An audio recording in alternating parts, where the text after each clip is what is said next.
Hi, and welcome to another episode of This Old Garden Animal Edition. This week, we're still not talking about this type of animal, but we will be taking a look at reptiles and amphibians before we take a look at the progress of our plants. Right out of the gate, we need to establish what are reptiles and amphibians. These are two groups of animals that people tend to lump together, but they're actually pretty different. So let's go ahead and define each of these animals first before we get into specific facts about each of them. First, let's talk about reptiles. Reptiles are vertebrates, and that means that they have a skeleton inside themselves that are covered in special skin made up of scales, bony plates, or a combination of both. It is important to note that despite what many people think, reptiles don't tend to be slimy. They breathe air and regularly shed the outer layer of their skin. Their body temperature and activity level depend on the temperature of their environment. That means that where they live and their environment impacts what they're able to do and how much they can do every day.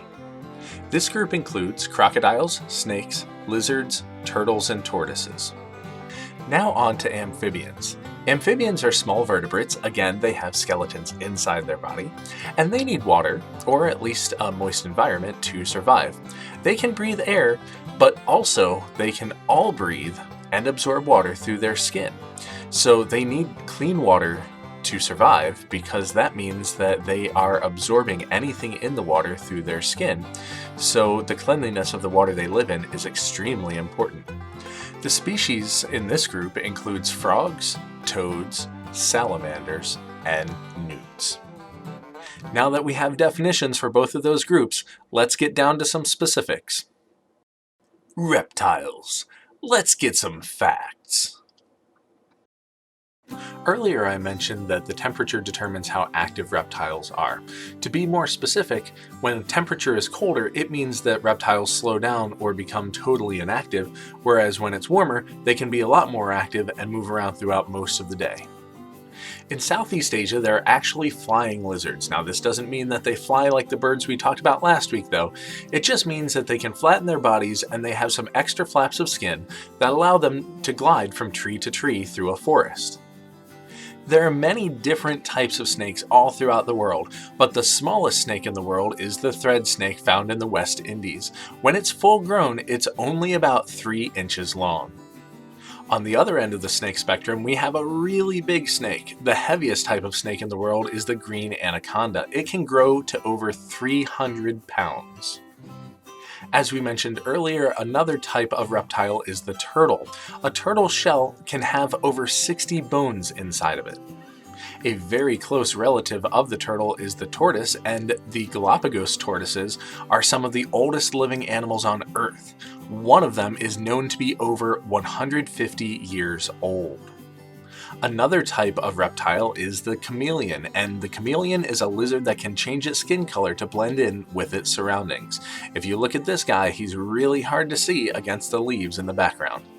And finally, we have the Komodo dragon. Now, we all know that dragons aren't real. However, there is a type of lizard called the Komodo dragon, and it is the largest species of lizard on Earth. It's been known to eat birds, monkeys, goats, deer, and even horses. It's that big. Now let's go ahead and switch gears to the other group of animals that we're talking about this week. Amphibians. Let's get some facts. Frogs, toads, and salamanders are amphibians. The word amphibian comes from the Greek language and means 2 lives. Now, this is because amphibians go through a change. After they hatch out of their eggs, they start in a different form than what they end up as an adult. So, as they grow and change, they end up living in 2 forms. The first is in the water, and the second is able to exist on land, but also needs to stay near the water. In order to look at this metamorphosis, we're going to look a little closer at frogs. Here you see frog eggs, and these would be laid in water, and will look very similar to salamander and toad eggs. Toad eggs look like strings of these, though, whereas salamander eggs look essentially the same with individualized eggs with a dark center. Here we have a tadpole that has hatched from a frog egg. Tadpoles cannot breathe air. They have gills and they breathe underwater, and they stay in the water until they have started to develop further. This is also true of toads and salamanders. Once a tadpole grows into a frog, they don't have a tail or gills anymore, and they can't breathe underwater with their lungs. They can breathe above water, and then they still absorb some air and water through their skin, as we discussed previously. This, again, continues to be true for toads and salamanders. Amphibians have specialized tongues which help them to catch their prey. Frogs, toads, and salamanders are carnivores, which means that they eat other animals, and they use their specialized tongues to catch these other animals and eat them. Most of the time they are consuming live animals. Now, something that a lot of people have difficulty with is telling the difference between frogs and toads. The easiest way is to look at their skin. Frogs typically have smooth, wet skin, and toads have rougher, dry skin, even though they both tend to live around moist or watery areas. Another thing that you can look at here in the picture is that the frog has webbed toes, front and back, and the toad does not have webbed toes. Also, there's a little node at the end of the frog's toes called a pad that kind of is rounded out, whereas the toad has pointier looking toes. And one last fact about amphibians is that they live on every continent except for Antarctica. Now that we've taken a look at what reptiles and amphibians are, I'd like to take a look at an example of an amphibian that lives right around us. This is a video of a salamander that was taken by my nephew Brody. And he is showing you salamanders in with leaves and rocks. This is actually in the same place where I grew up. So I used to find these when I was his age too. And it's nice to see that the environment has maintained and that they are still available for people to find and observe. Now, it's important to note that if you find these, you shouldn't bother them, but it's fine to investigate and observe them. Just make sure that you're not interacting with them in any sort of damaging way. Hi, and welcome back to my kitchen. Instead of talking about reptiles and amphibians that we eat, though, we're going to have some special guests this week. So right now, I'd like to turn it over to Mrs. Ross' sister, Miss Rosencrantz, and she's going to talk about Dozer. Hi, I'm here to talk to you about red-eared sliders. So this is Dozer. And Dozer likes to eat worms, and she likes to eat crickets and other bugs and shrimp. Usually, if she was in the wild, she would live in a lake, or she'd live in a pond or a stream, but she lives in an aquarium at home. She sometimes lays eggs, and she leaves those eggs and doesn't raise the babies. There's no babies. But if she were in the wild, she would lay her eggs and she would just leave them there and not do anything with them. And a fun fact about Dozer is that she can feel pressure and pain through her shell. She has webbed feet. You can see her feet there. She has webbed feet. And her shell is attached to her spine. So she's giving you a nice view of her shell, the underside. So this is Dozer, and she's a red-eared slider. Thanks, Miss Rosencrantz. Now on to our next special guest. We have Paige, who is going to be talking about Luna. Thanks, Mr. Ross. Hi, everyone. My name is Paige. I am here today to show you my best friend, Luna. Luna is from the reptile family. She is a leopard gecko. Luna comes from grassy, dry grassland, desert regions.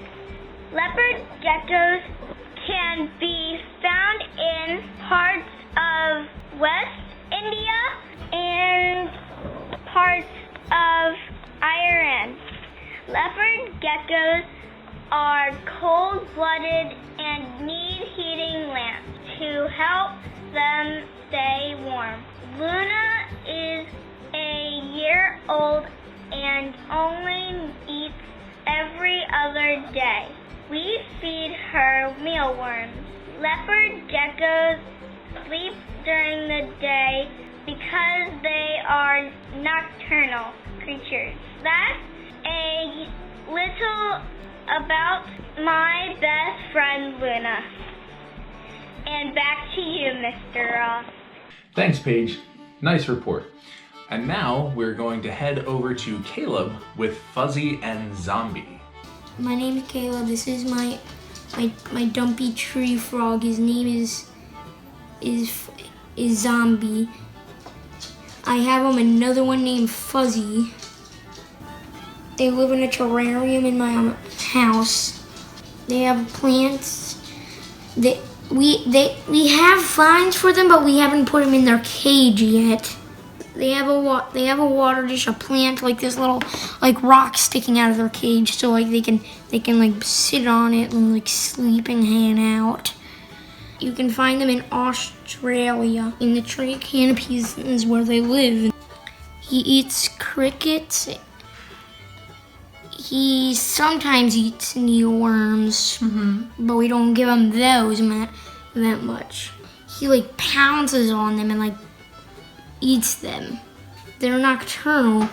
You can hear them croaking from my room. This is my other frog I was talking about. He is a amphibian. He is darker than Zombie. He's more plump too. That's why they're called dumpy tree frogs. They get fat. See you later. Thanks, Caleb. That was really nice. Now, let's head to your brother Ethan for a report on Steve. Thanks, Mr. Ross. But before I start, I would like to say, replace the Geico lizard with the best lizard. Hi, my name is Ethan, and this is Steve. He is a bearded dragon. He lives up in a cage up in my bedroom, where he has a basking rock, a hammock, a food bowl, and he even has his heating lamp up there.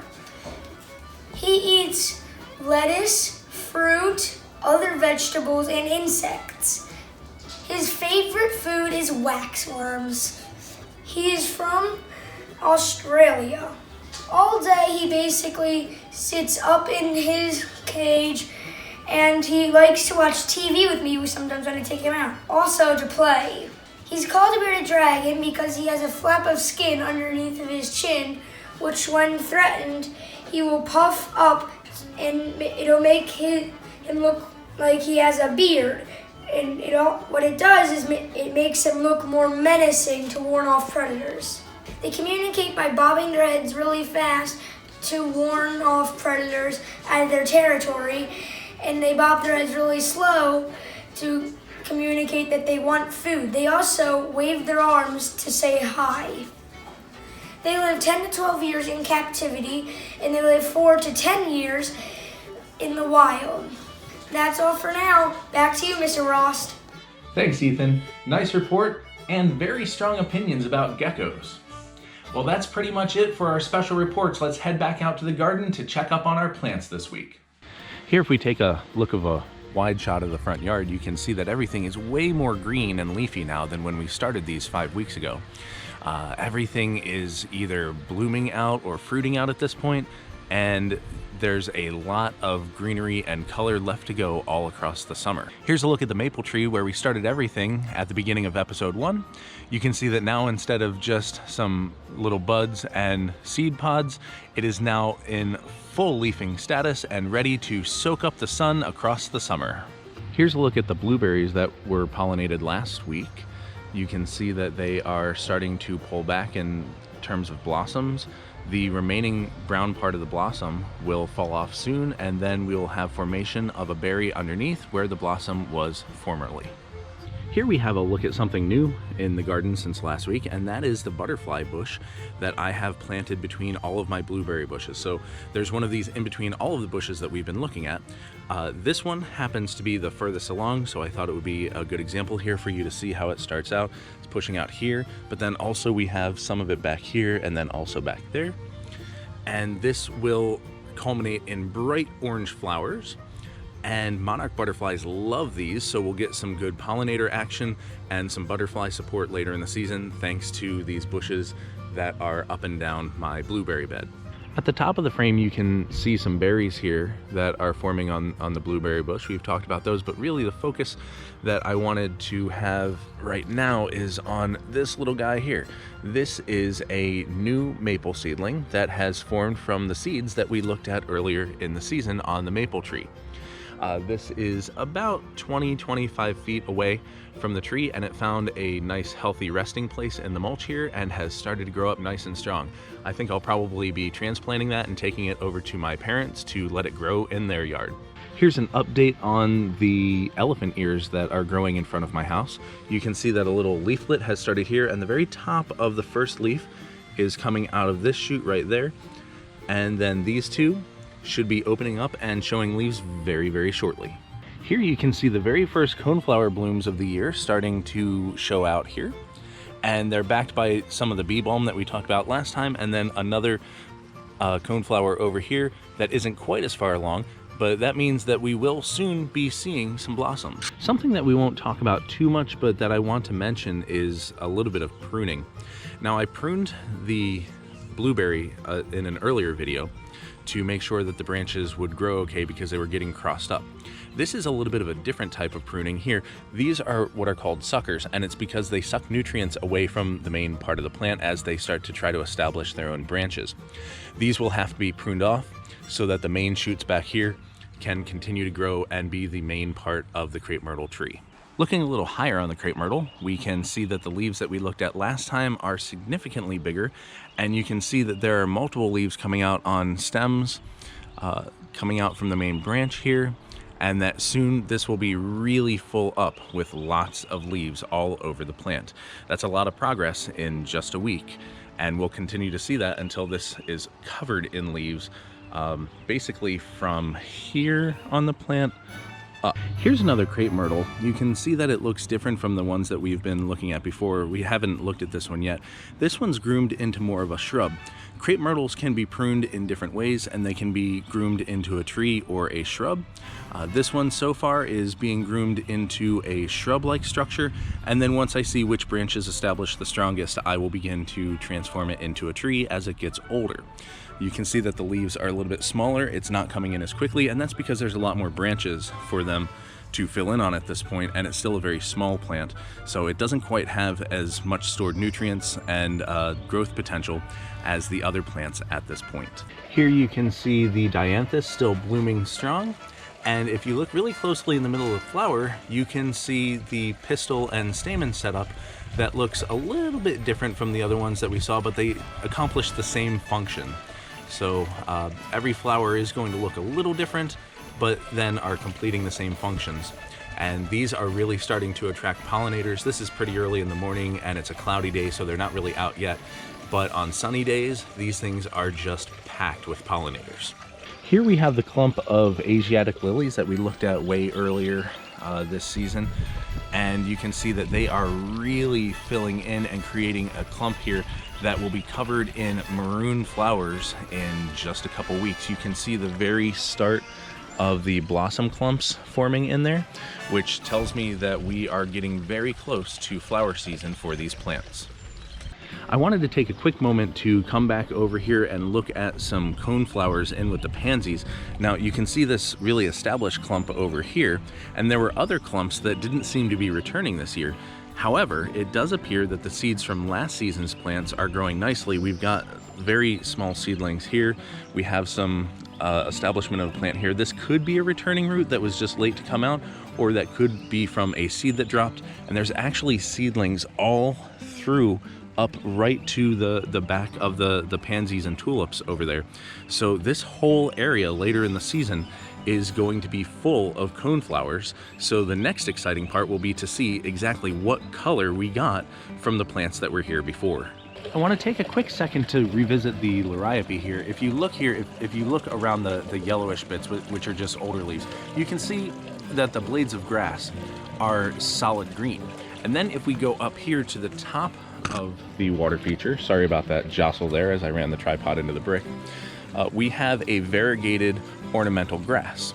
Now, an interesting thing has happened that I didn't know would happen, but is neat scientifically speaking, and that is we have a hybrid here of the liriope and the ornamental grass. So now there's some variegated liriope growing above the old liriope clumps, where clearly they have cross-pollinated and created a new looking variety of the liriope. Here is the area where my first cold hardy hibiscus is, and this is the most established one that I have. There are new branches coming up all around this area here. That's about 1.5 feet wide, and as we'll see in the next couple weeks, this gets really quite big and then puts out like 8-inch flowers on top of already large leafy branches. So it's really dynamic looking, and it'll be fun to take a look at that as it progresses over the next couple weeks. Just in front of the bananas, you can see that we have a lot more progress on the lemon fluff and the balloon flowers that we have been talking about over the last couple weeks here. These continue to get really big. The lemon fluff is already twice as big as it got last year. I don't know entirely how big it will get this year. I don't remember how big it's supposed to get according to the package from when I planted it a couple years ago, but it is getting really tall. It's about 2.5 feet tall right now, and I'm excited to see how it progresses here over the next couple weeks. Here's a look at another cold hardy hibiscus. We've been watching this one now for a couple weeks, and you can see how much taller the stalks have gotten. This is making great progress again, a lot of growth in just a very short period of time. And pretty soon here, we will start to see them really leafing out and coming into their season-long colors for stems and leaves. Very quick update on the palms. They are doing very nicely here in their pots out in the sun and rain now, feeling very healthy and filling in nicely. The time has come to go ahead and put these basil plants that we put in as seeds a couple weeks ago into some larger containers. The roots are starting to grow out of the bottom of these little peat pots, and so we're going to get them into a larger container so that the roots can spread and that they can grow nice and big, providing us some fragrant basil across the summer.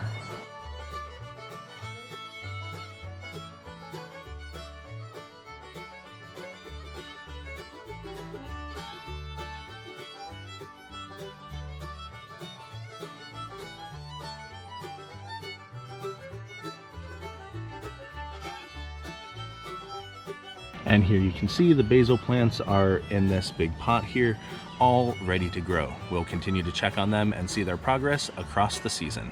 Looking again at the stone crop that we planted between my grill and deck steps, you can see that it continues to grow strongly and is really firmly established now. We should start to see some spread on this over the next couple weeks, and by the end of this season, it should have pretty well filled in this entire triangle of dirt here. Here's the base of the single banana that we took a look at last time that had started 2 new shoots. You can see that they're growing really close together now and are putting out little leaflets, so they are making really good progress in only a week. If we go up to the top of the single banana just a smidgen here, you can see that its first full-size leaf is almost out and open. Another quick look at what was my single banana at the corner of my deck. We already took a look at the 2 that are growing up over there, and after I stopped the camera the last time, I noticed that there's actually a 3rd new banana coming up right here. So this is going to be a really nice full clump of bananas, kind of like the larger clump that we have been looking at over the last few weeks. And assuming that I can get them to winter again, they should come back nice and strong next year and be here as a banana clump year after year. Taking a look at the banana clump that we've been watching since the first week, you can see that now the stalks are much taller and are putting out full leaves at this point. They will continue to progress rapidly. You can see that a 2nd leaf is coming out here, and up at the top right here, you can see that a 2nd full-size leaf is coming out there as well. So pretty soon, these will look just like banana trees that you might have seen in more tropical locations, but these are a cold hardy variety. Keep in mind, they do not fruit in this climate. They do not make actual bananas that you can eat, but they do make a lovely addition to the garden. Thanks again for watching This Old Garden. Join me again next time where we'll be talking about mammals, and it will really be Ella's time to shine. Say goodbye, Ella.